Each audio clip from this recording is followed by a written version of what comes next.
السلام عليكم ورحمة الله.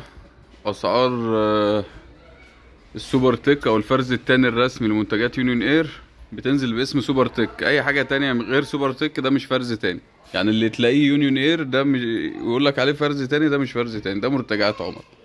تمام.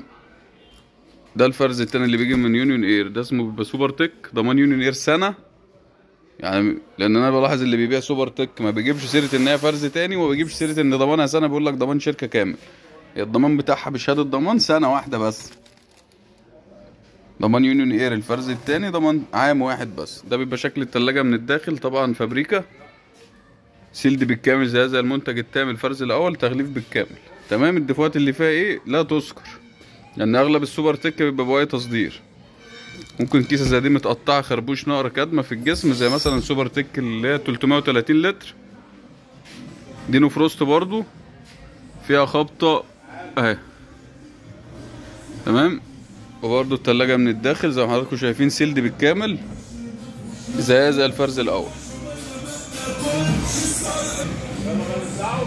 الاسعار ايه في السوبر تك؟ ال 13 قدم ال 330 لتر نو فروست طبعا عامله 15500. ال 14 قدم 350 لتر نو فروست عامله 16500.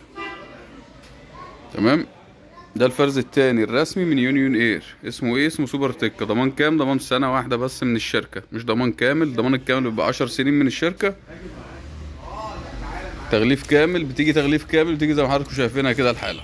تمام. واي استفسار تحت امر حضراتكم. شوفوا عاوزين تعرفوا ايه عن اي منتج موجود في السوق المصري وانا تحت امركم.